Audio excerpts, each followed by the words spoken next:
What is going on, my dudes? My name is Orion and welcome to the first of many painting tutorials. Today I am going to show you my process as I paint my custom homebrew legion, the Harbingers of the Apocalypse.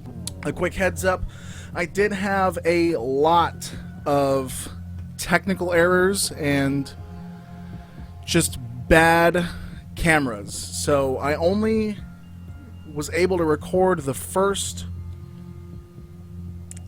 few steps, the basing and stuff like that, and after that I'm just gonna have to detail everything in photos, but let's go ahead and get into it. So I begin all of my processes with Warhammer 40k models with black primer. The undercoat of the black I feel really hits home to the grim darkness of the setting. And what I'm going to start with, I'm going to start with the Abaddon Black in the airbrush. And what this is going to do is I'm going to airbrush over the entire model again. Not only to get it the uniform color of the Abaddon Black in case I need to fix something later, but also I need to cover black in some of the parts that the spray can missed. And what I'm doing is I'm loading my airbrush with sort of an equal parts of paint, water, and airbrush thinner. I've found in the past that if I use too much airbrush thinner, it kind of rubberizes the paint, and it makes it very difficult to come out of the brush. It clogs very easily. So it's funny. I have to thin the paint with the airbrush thinner, and I have to thin the airbrush thinner with water.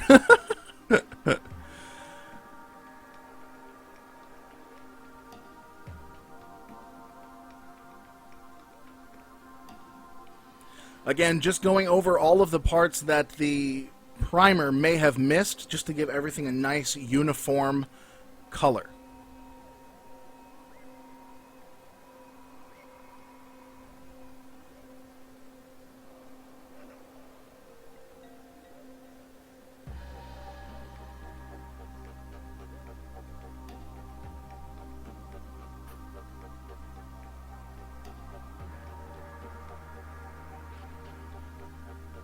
Now, it's funny, when it comes to the Havocs, they are incredibly powerful. I feel as if this was a mistake, but they do have a 5 toughness. I don't pay attention to any of the FAQs, so that could have been changed. I personally don't know. But I still run with 5 toughness. Ignorance is bliss.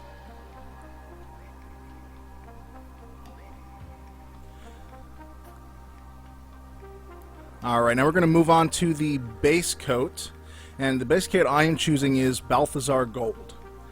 And the reason I'm choosing Balthazar Gold over something like Retributor Armor is the fact that Retributor Armor is a very bright and yellow color, whereas the Balthazar Gold is a very muted, dark, and kind of red toned color.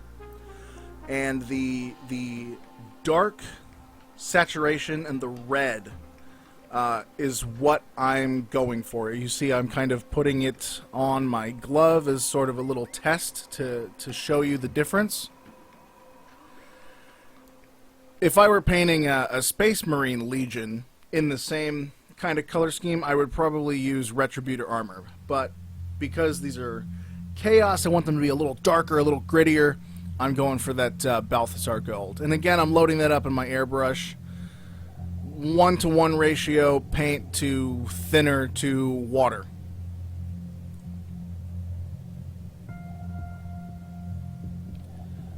The models that I have in this unit, I've got the Champion on the far right, which is the model I'm focusing on for the purposes of painting and just repeating all of the same steps for the other models. He has a power maul and a plasma gun. Next to him is a missile launcher. Continuing on is a Reaper chain cannon. Continuing on is another missile launcher, and all the way at the far left is a Reaper autocannon, or just a regular autocannon? Let's take a look here.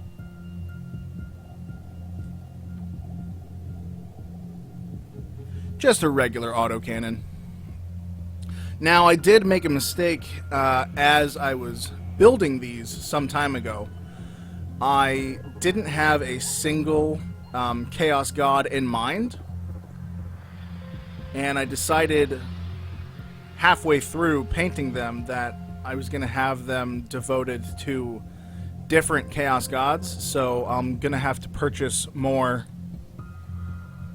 sets in order to fill out those requirements. So here the champion, and all the way on the left the autocannon, they are going to be worshipping Tzeentch, the Chaos God of Change. So I will have to purchase another set and pick a couple models out of that to add to the Tzeentch crew.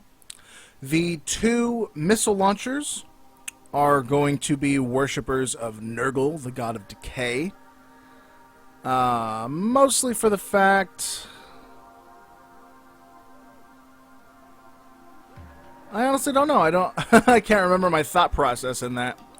And the single character in the middle with the Reaper chain cannon, Reaper chain cannon, he will be a worshipper of Khorne, the blood god, my personal favorite.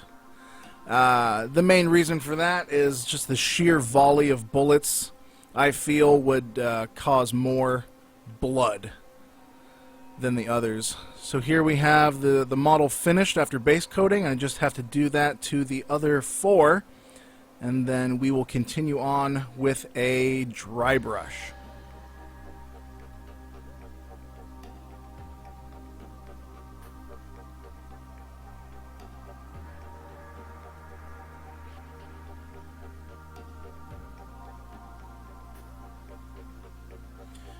Alright, so here they all are after the paint has finished drying. It's got a nice uniform red color, and we're going to take our dry brush, something that has nice stiff bristles, and we're going to use Gehenna's Gold. Again, it's got that sort of red kind of tint. It is leaning closer to yellow, but this is about as high of a highlight as I go with the gold paint. So for dry brushing, as I'm sure you know, just get some on the bristles, stamp it out until you've barely got any paint. Me personally, I go pretty heavy when it comes to dry brushing. And we're basically just going to take this and go in a downwards motion on every piece of the armor we can find. Anything that seems like it would be naturally shadowed, we are going to actively avoid. So that leg that is facing us there, behind the leg and underneath the character.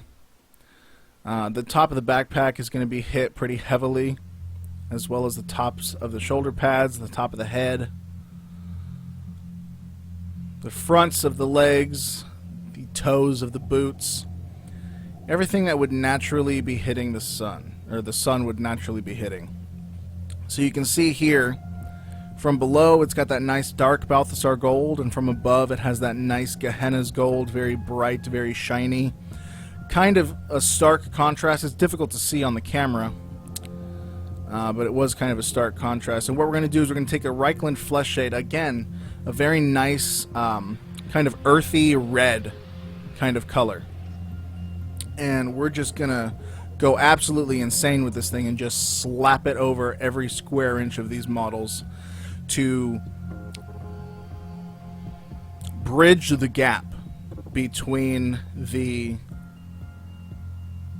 Balthasar Gold and the Gehenna's Gold to make it a bit less stark. So get a nice loaded brush here, grab your model and just slap it on all over the place, nice and heavy. And I like to start nice and heavy, and as I move it around the model, any parts that have heavy pooling, I'll simply pick it back up and move it to another part of the model using my brush,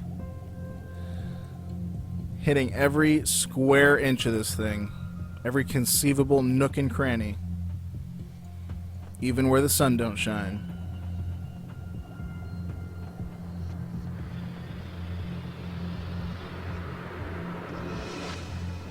Everyone, remember to leave a like and comment. Let me know what you enjoy and don't enjoy so I can improve for you in the future. I am always open to constructive criticism, so if you have any for me, please let me know. Once the shade has dried, we're going to hit all of the panels and anything else that is not going to be gold. So any colored bits, any metallic bits, all of the trim, we're going to paint gold. And the reason why we want to paint the metallic bits black is we want to replace the black undertone, or at least I do. That's my reasoning behind that, to replace that black undertone for the silver. And I'll just do that for all 5 of the models.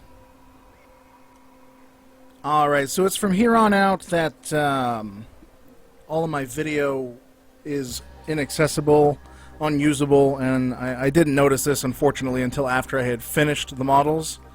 So I wasn't exactly able to go back and repaint something I'd already painted. So I'm just going to use the picture of the champion and essentially tell you what it is I did. So after I finished all of the paneling with the black and reapplying the undercoat of the black for all the metallic bits, I moved on to the metallic bits, and that consists of all of the chains, the tubing where there is the ridged tubing underneath the black plastic tubing, the weapons, and all of that I based with Vallejo Model Air Silver. And the reason why I used that instead of something like Lead Belcher is I wanted it to have that high highlight, and then I would be able to tone it down with a wash, similar to how I did with the armor panel. So once I had finished with the silver, I made a 1-to-1 mix of Nuln Oil and the Black Templar contrast, and essentially used that as a wash over all of the metallic bits. So it was able to seep into the recesses and get that nice dark in the recesses, while the silver base coat was still really bright and really high on the highest edges. Which is how I was able to get that with the weapons and the chainmail and stuff like that. After I had finished that, I moved on to all of the bone areas. So you'll see on the knee pad of the leg up front, the little skull on his chest, the little claw bits on his backpack there, and all of the little teeth that are scattered around the shoulder panels and the leg panels all around. I based these parts with Xandri dust, a nice thick pigmented base color, nice brownish sandy kind of color. Once that had dried, I gave it a wash of Agrax Earthshade, let that flow into all of the recessed details, and then once the shade had finished drying, I went over it with I think maybe three coats of Ushapti bone on the bits that were raised in order to bring out the highlights and make it appear more bone-like. Once all of the bone parts were done, that was essentially the model's done, and I just had to finish up a few details. So the weapon casings were the next bit, and that is where the choice of Chaos God that they worshipped came into play. With my army, I am making their weapon casings the color, quote-unquote color, of the chaos gods that they worship. So the champion you see here, as well as the autocannon character, they are worshiping Tzeentch, so I base colored their weapon casings with Calgar blue, kind of a bright blue. The 2 missile launchers are worshippers of Nurgle, so their missile launchers were base coated with Warboss green, again kind of a bright-ish green. And the reason I'm choosing the bright colors is because, again, I'm going to wash them back down with a dark wash. And the single Reaper Chain Cannon character who is worshipping Khorne, I used Mephiston Red. And once I did 2 layers of that, got a nice base coat on the weapon panels.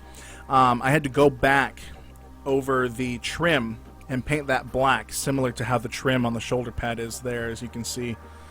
Paint that black, and I added some silver details, just flat silver, didn't wash it down at all. Give it kind of a contrast between the quote-unquote gunmetal silver on the weapons and the chainmail, and just had the nice bright silver on a few picked out details. So once the panel colors were finished, I washed them down with 2 coats of Nuln Oil to really darken down those recesses and bring the color down in saturation. Once that was finished, I needed to paint the Dark Angel's helmet on the base of the Havocs champion here, and I just used a simple Caliban green, 2-3 thin coats.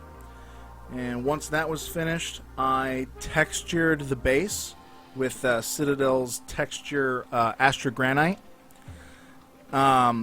And I really like using the Astrogranite when it comes to the cork that I use for the quote-unquote rocks, because it really fills those gaps, and it makes it not really look like the cork. It gives it that sense of stone. After probably about 2, maybe 3 hours of that drying, simply because of how thick I apply it, I was able to go over the Dark Angel's helmet and the Astrogranite with the Agrax Earthshade again, darken that down quite a bit. And once I was finished with that, I just did a simple dry brush of Citadel's Dry Tyrant Skull, and that was essentially the model finished. All I had to do was paint the rims black and give it a matte varnish spray coat over the top, and that is the color scheme of my Legion, the Harbingers of Apocolypse. Now, obviously, these are just kind of generic troop guys, so I wasn't exactly trying my best. I mostly just wanted to get them colored, get them painted, so that I could get them on the table. When it comes to characters, I would definitely spend a lot more time. So hopefully I can get to that sometime in the future. Let me know if you would be interested in seeing something like that. And I hope you enjoyed the video. Let me know down in the comments if you'd like to see more in the future. But until then, I will see you next time. Peace.